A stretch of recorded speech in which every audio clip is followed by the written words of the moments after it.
If this is merely interesting, leave now. That's not a challenge. It's a safety check. Because the people who get the most damage from messages like this are the ones who consume them like entertainment.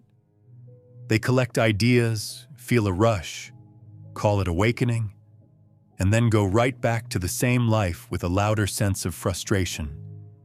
This isn't built for the curious. It's built for the compatible. Here's the test. Not a ritual, not breathing instructions, just a clean read on your system. As you hear these words, does something in you tighten like you've been recognized? Not inspired, recognized, like a private truth got named out loud. If you feel nothing, no sharpness, no irritation, no sudden quiet, then you're not the receiver for what I'm about to open, and you'll be better off clicking away than forcing it. A radio isn't broken because it can't catch a frequency it wasn't tuned to. You didn't end up here by browsing. You ended up here by matching. Your attention isn't random. It's a tracking device. It follows what's already active beneath your surface. Decisions you've been delaying, doors you keep circling, the sense that your life is approaching a line you can't keep stepping around. That is why you stopped. And yes, Thoth is the correct name for the function behind this. Not a cartoon god, not a story. A gatekeeper archetype, the intelligence that appears when a life is about to switch operating modes. Now listen carefully, because this is where people usually misunderstand me. I'm not going to hand you the signal in the first minute, not to tease you. Because most people confuse information with activation. They hear something true, then try to apply it, and the trying turns into strain. Strain turns into anxiety. Anxiety becomes proof that it doesn't work. Sequence matters. First, I'm going to show you why your reality keeps snapping back into familiar patterns, no matter how motivated you get for a day. Second, I'm going to flip the most painful story you carry, those unlived versions of your life, so they stop draining your power and start explaining why you're still here. Third, you'll get one key, not 100 tips, one lever that makes the entire system move. But there's a condition. If you treat this like content instead of calibration, if you skip, skim, or wait for a moment to save you, you'll feel the pattern you already know, a surge of hope, then the old gravity returning. That snap isn't bad luck. It's your system protecting its default settings. Stay to the end. The reveal only lands inside a cleared channel. And understand this. Messages like this don't repeat on demand. You either cross while the window is open, or you drift back into autopilot until life forces the lesson again. If this feels uncomfortably personal already, that's your first proof you're tuned. When people hear only once, they imagine a deadline on a calendar. That's not what this is. This window isn't measured in hours. It's measured in alignment. A life reaches a pressure point where the old pattern can't hold its shape anymore, where the same fears, the same compromises, the same explanations start tasting like something rehearsed. You can still perform your life, but you can't respect it. When that happens, a doorway appears, not outside you, inside the structure you've been living in. Most people ignore it. They call it a phase. They distract themselves. They binge another video, buy another book, chase another relationship, and promise they'll start fresh next month. And the doorway closes. Not because the universe is cruel, but because the mind loves familiar suffering more than unfamiliar freedom. So here is the uncomfortable truth. You don't get infinite invitations. Thoth doesn't punish you for missing it. Thoth records the choice you actually make.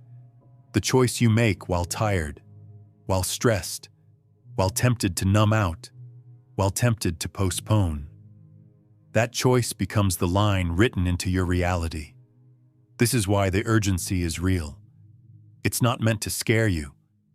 It's meant to describe how the mechanism works. A cycle ends when a version of you runs out of credibility. You can feel it. The old identity starts slipping. The stories you use to tell yourself why you can't, why you shouldn't, why it's too late, stop sounding intelligent and start sounding like a script you've memorized.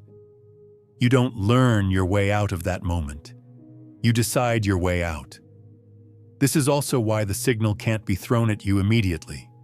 Without context, you'll turn it into fantasy, a maybe someday feeling.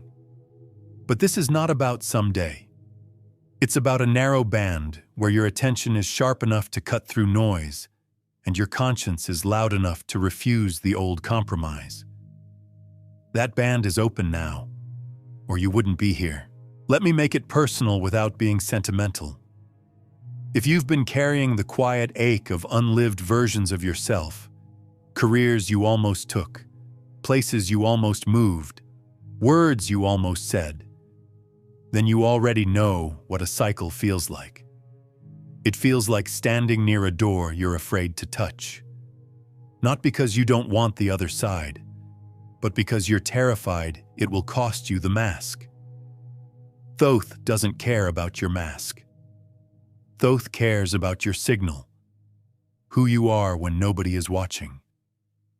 And in the next chapter, I'm going to dismantle the soft, addictive lie people use to stay stuck. The idea that being chosen is a compliment. It isn't. It's a weight you either can carry or you can't. Being chosen isn't flattering, it's heavy. Most people hear that word and turn it into a trophy, a spiritual status symbol that lets them feel special without changing anything. That's not what this is. This isn't a crown. It's a stress test. Because the real reason most people never receive a signal like this isn't that they're unworthy. It's that their inner system would weaponize it instantly. They would turn it into obsession. They would chase signs. They would start performing a new identity to prove they're awakened. And the moment you start performing, reality stops cooperating. Not out of judgment, out of mathematics. A mirror doesn't respond to acting. It responds to what's actually running underneath. So let's remove the romance. Thoth doesn't select the purest hearts or the brightest minds. Thoth selects compatibility, voltage tolerance, the ability to hold a new operating pressure without collapsing into panic, ego, or avoidance. You don't pour high current into thin wiring, not because the wire is bad, because it burns. If you're still here, it's because something in you already survived pressure that rewires a person. You've had moments that should have made you smaller. Instead, they carved you. They forced you to look at yourself without the comfort of easy explanations. That's why this lands. Not because you're lucky, because you're shaped for it. Notice what's different about this message compared to the usual manifestation content. It doesn't soothe you. It doesn't flatter you. It doesn't promise effortless magic. It corners you. It asks for an honesty most people can't tolerate for more than 30 seconds before they run back to distraction. They don't fail because they lack intelligence. They fail because they refuse ownership. They want life to behave like a vending machine, not a mirror. That's the real dividing line. Not belief, but authority. And there's a reason you've been feeling that quiet escalation lately. Like something is building behind the scenes. Like your life is approaching a turning point you can't talk your way around. That sensation isn't ordinary anxiety. It's your old identity becoming outdated. The pattern is losing its grip. Thoth shows up right there. not to comfort you, to document what you do next, because reality responds to decisions, not wishes, and a decision isn't a thought you admire. A decision is something your entire system agrees to. We're building toward that agreement. But before the key can be placed in your hand, one parasite has to be removed. The belief that you were left behind by your own life. The belief that you missed it. That belief isn't just painful, it's expensive.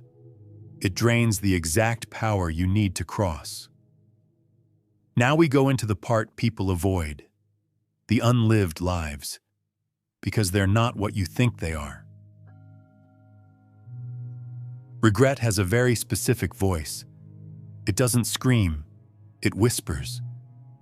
It visits you at night, or in the middle of an ordinary day, and it shows you a polished alternate reality where everything worked out. Where you said the right thing, took the right job, moved to the right city, stayed with the right person, and became the version of yourself you imagine you were supposed to be. That voice is persuasive because it's cinematic. It edits out consequences.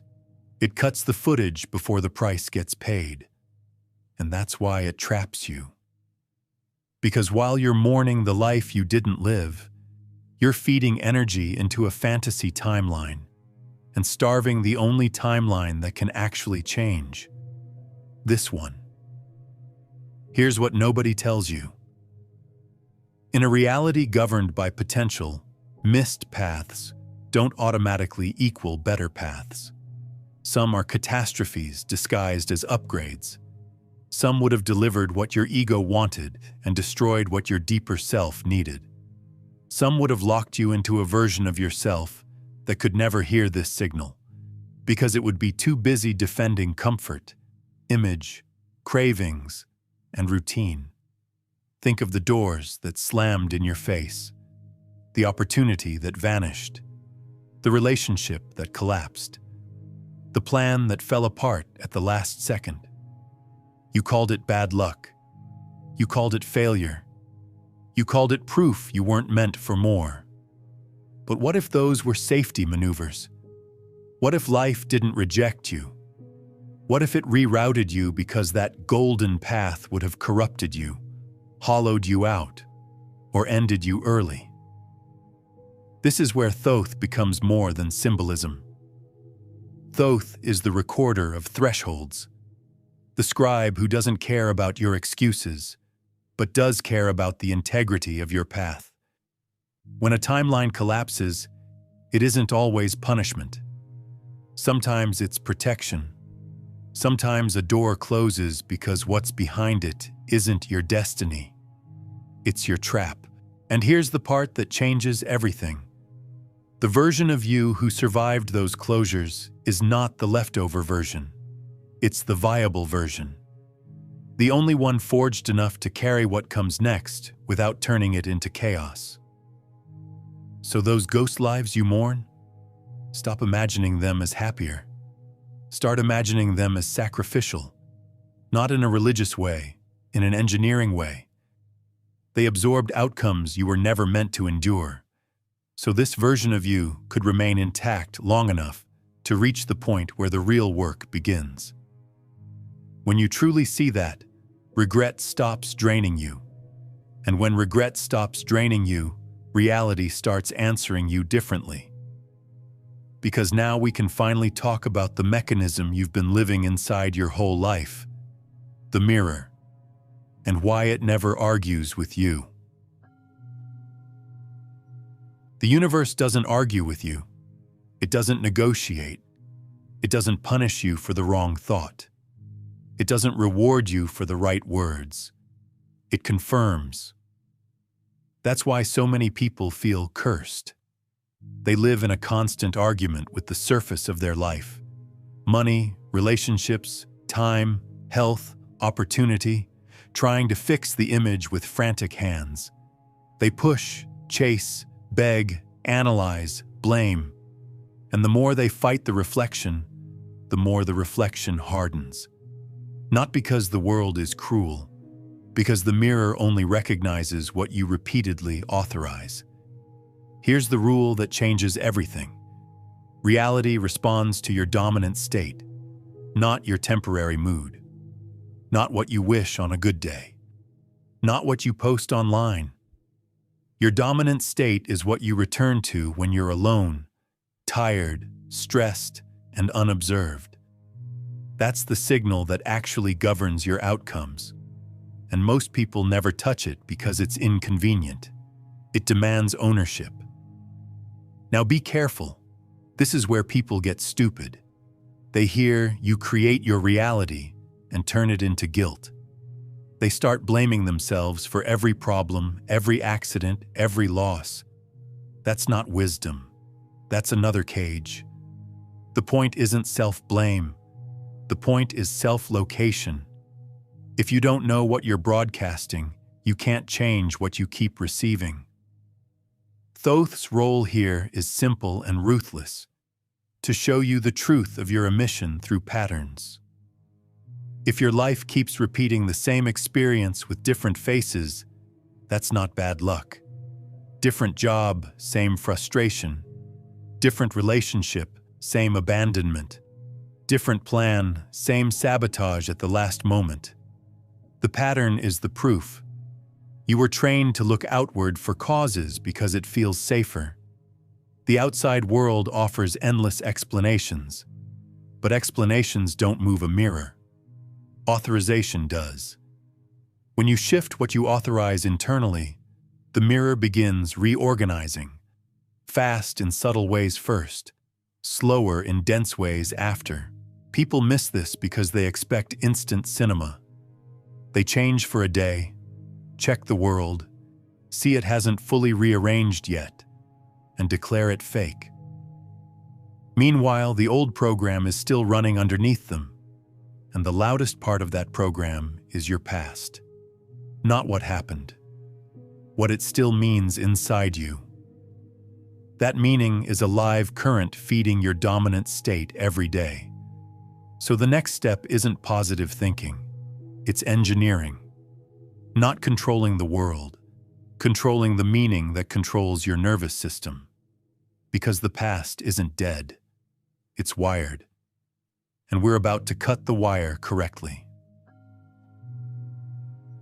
Most people treat the past like a museum. They walk through it, point at exhibits, and say, "This happened. That ruined me. That made me who I am." They think they're being realistic, but what they're actually doing is keeping the power on. Because the past is not a file sitting quietly in storage. It's a live generator sustained by attention.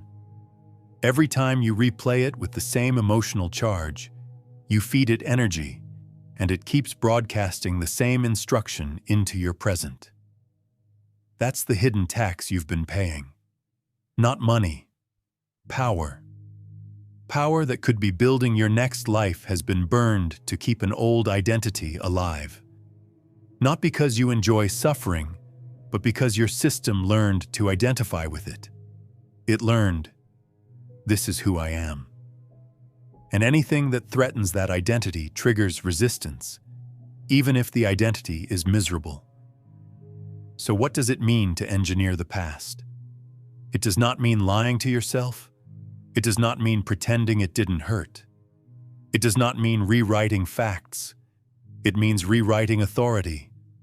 It means removing the command the past keeps issuing to your body right now. Because that command, quietly, has been shaping what you tolerate, what you expect, what you settle for, and what you believe is realistic. And that is what the mirror has been confirming back to you.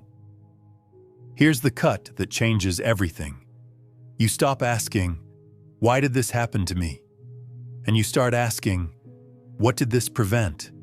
What did this train? What did this protect?"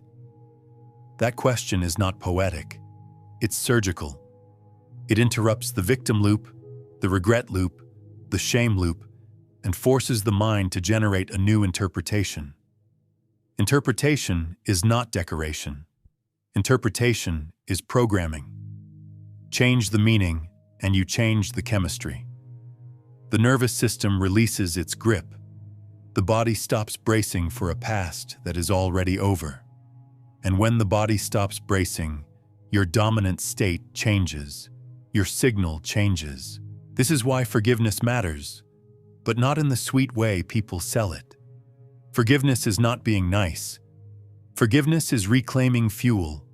It's taking your attention back from an old story and reinvesting it into a new timeline. And once the past stops screaming through you, there's one last threshold. A question Thoth places in your hands like a blade. Not to hurt you, to sever the final tether. In the next chapter, you either become the author or you stay a character forever. This is where most people quietly disappear. Not because they don't understand, because they do. Understanding is safe. It lets you feel powerful without changing your position. But what comes next is not understanding. It's ownership. And ownership has a real cost. It burns excuses. It ends the era where you could keep one foot in the old story just in case. This is the threshold Thoth guards. In ancient language, Thoth is the scribe. But a scribe isn't a passive historian. A scribe turns a choice into a record. A record becomes a law becomes a pattern. And a pattern becomes the life you wake up inside tomorrow morning. So when I say the pen is being offered to you, I'm not being poetic. I'm describing a transfer of authority. Most people live as minor characters in a script written by other forces: parents, culture, money, trauma, timing, bad luck, government, God. It doesn't matter what they blame. The result is the same. Their signal stays weak because it keeps announcing the same message. I'm not the source. Here is the test. One question. No tricks. Can you look at your entire life? Every win and every disaster, every humiliation and every loss, and claim authority over it without needing a villain? Not forgive everyone, not love it all. Authority is not sentimental. Authority is structural. It means you stop outsourcing the steering wheel. You stop using your childhood, your ex, your failures, your missed chances, your lack of support as the reason you can't move. Because as long as you keep one sacred excuse, the mirror keeps confirming a life where you almost change. And the mirror is not cruel. It's obedient. This is why this moment feels dangerous.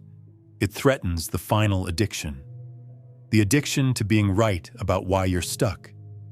You can be right and trapped, or responsible and free. Thoth doesn't judge you for choosing either one. Thoth records what you choose, and reality reorganizes around the record. So let's make it sharper. If you still believe life is something that happens to you, the final signal will slide off you.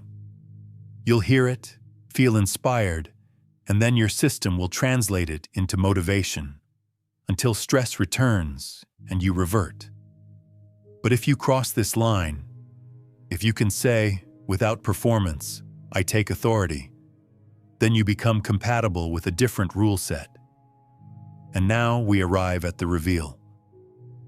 The signal is not a vibe. It's not a mystical sensation. It's a specific state of inner agreement that reality can't ignore. Here is what Thoth reveals only once per cycle. Reality does not respond to desire. It responds to coherence. Coherence is not positivity. It's not optimism. It's not spiritual language. It's alignment between what you claim you want, what you expect, what you tolerate, and who you believe you are when nobody is watching. When those layers contradict each other, you transmit static, mixed commands. You ask for one life while preparing your body for another, and the mirror confirms the preparation, not the request. That's why people stay stuck. Not because they don't try hard enough, because they don't agree with themselves. The signal is the moment that agreement locks in. It's the inner click where your identity stops negotiating with fear, where your nervous system stops bracing for disappointment, where your attention stops splitting between "I want it" and "it probably won't happen." In that moment, you stop emitting noise and start emitting a clean instruction. And clean instructions get answered fast. This is why receiving the signal too early is dangerous. If your past is still running the show, your coherence will be imitation. You'll try to act certain while your body stays loyal to the old story. That creates strain. Strain creates collapse. Collapse becomes evidence that nothing works. But you didn't come here to collect ideas. You came here because something in you is ready to lock. So here is the instruction. Without rituals and without theater, choose one door, not 10 goals, not vague abundance. One door, one concrete timeline where you stop repeating the same compromise, where you tolerate less, where you move like someone who has accepted authority. Then make one decision that your future self would recognize as proof. Not a grand announcement, not a speech. Proof is quiet. Proof is what you do when nobody applauds you. Because the field doesn't respond to what you say. It responds to what you consistently authorize while you're afraid. That is coherence. Fear present, obedience gone. After you choose, the next days may feel strange. Old patterns will try to return like ghosts. People may test you. Doubt will offer you familiar comfort. That isn't failure. That's the system checking whether your new signal is stable. Don't negotiate with the ghost. Hold the line, and the mirror reorganizes. Now, one final mark, simple enough to remember. If you made it to this exact point and you know what I'm describing, comment one word. Locked. Not for me, for the record. A scribe records a line, and the line becomes real. Thoth's signal is not magic. It's authority made coherent. And once it's coherent, reality has no choice but to answer.